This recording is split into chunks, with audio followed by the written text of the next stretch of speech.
거기다가 지금 최혜병 특검법 네. 이것도 이제 민주당에서 당론 1호로 발의를 했더라고요. 조국 혁신당에서도 아마 재추진 공조를 하는, 그러니까 이렇게 같이 가는 뭐 느낌도 들고. 당연히 같이 가야 되고요. 지난 주말에 용산 대통령실 앞에서 조국 혁신당이 당원들하고 집회를 가졌습니다. 네. 거부하는 자가 범인이다. 이렇게 저희가 집회를 했고 네. 오늘 공수처에 윤석열 대통령과 이종섭 장관의 직권남용 권리행사 방해에 대해서 공수처에 고발을 하러 갔습니다. 네. 윤 대통령과 이종섭 장관이 그 최혜병 수사 과정에서 언론 브리핑을 취소를 시키고 그 다음에 뭐 수사 혐의자를 축소하고 네. 그 박정훈 대령에 대해서 무리하게 입건해서 구속영장을 청구하고 기소하고 이 모든 일련의 과정들이 직권남용 권리행사로 저희는 봤고 그리고 지금 속속 스모킹 건이 드러나고 있잖아요. 뭐 대통령 개인 폰으로 이종섭 전 장관에게 직접 지시를 했다는 것이 의심되는 여러 정황들이 지금 뭐 직접 나와서 네. 윤석열 대통령을 직접 고발해서 공수처가 제대로 수사할 수 있도록 저희가 오늘 진행을 시키고 있습니다. 네. 근데 지금 공수처가 사실은 지난해 11월에 이 통화 사실을 알았다라는 보도도 나오고 있지 않습니까? 네. 공수처가 제대로 수사할 수 있을까?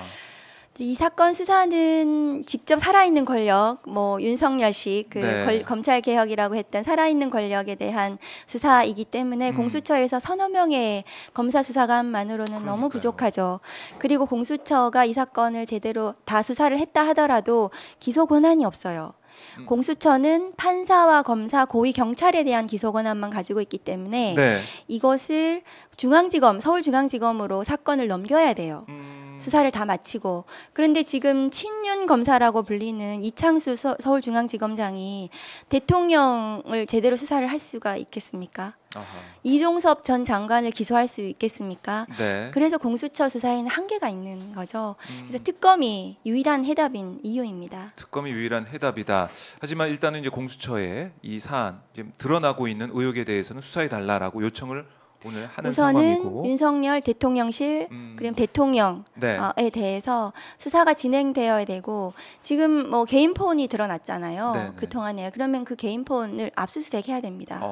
그리고 이종섭 전 장관에 대해서도 그 휴대폰, 당시에 쓰던 휴대폰에 대해서도 어떤 지시와 이것이 이루어졌는지를 수사로 밝혀야 되는 부분이죠. 네.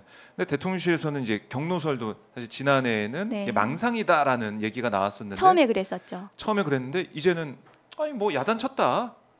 저는 어쨌든 자백이 아닌가 생각합니다. 그 자체로. 자백이다. 경로했다는 것을 인정을 사실은 하고. 야단쳤다가 네. 경로했다. 그러니까 화냈다라고 볼 수가 있기 때문에 인정한 거다. 그 사실상 제 자백했다? 검사의 그 입장에서 이 사건을 들여다보면 의원이 아니고 네, 검사 입장에서 출신이시니까, 예. 이 사건이 이 정도 수사가 됐으면 저는 거의 간접 증거의 종합적 증명력을 봤을 때 기소가 가능한 사안이다.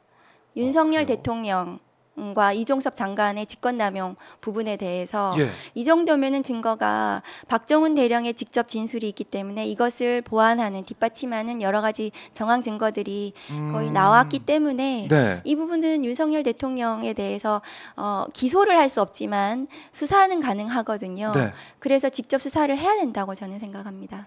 직접 수사를 해야 된다.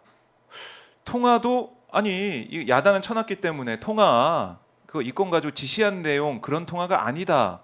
아니 국무위원한테 대통령이 전화할 수 있는 거 아니냐 이런 얘기 대통령실 쪽에서 나오고 있어요. 그러니까 위법한 게 아니다라는 얘기 계속 하고 있는데 어떻게 보십니까? 개인 폰으로 통화를 한 이유를 모르겠고 그 첫 통화를 하고 나서 박정훈 대령이 보직 해임이 됐어요. 그러니까 그 통화와 그 후에 1년에 벌어진 여러 가지 직무 수행들이 국방부에서 일어났던 네. 것들을 이렇게 이 하나하나 이렇게 대조를 해보면 그 직후에 무슨 일이 일어났는지를 보면 이것은 전체적으로 구성이 가능하겠죠. 범죄 사실이. 그러니까 퍼즐 맞추듯이 퍼즐 하나씩 맞추듯이. 맞춰가면은 분명히 수사할 수밖에 없는 사안이 네, 드러나는 그럼요. 거다. 네. 근데 압수수색 할 수 있습니까, 공수처가? 공수처가 저는 그것이 쉽지 않다고 생각합니다. 왜냐하면은 이 통화 내역을 작년에 이미 확보했다는 언론 보도가 그러니까요. 있잖아요. 그러면은 당연히 그 윗선에 대한 수사가 진행이 돼야 되는데 대통령실에 대한 네네. 압수수색이 안 이루어지고 있죠. 근데 그렇게도 얘기할 수 있을 것 같아요. 아니 이게 그걸 알았더라도 증거를 확보하고 그러니까 밑에서부터 차근차근 가면서 맨 마지막에 가는 거 아니냐. 좀 뭐 기다려 주면은 할 수 있다 근데 공수처가. 7월에 지금 통화 내역 보존 기간이 끝나는 기간이고 최수근 그 해병에 대한 그 사건이 네. 작년 7월에 일어났잖아요.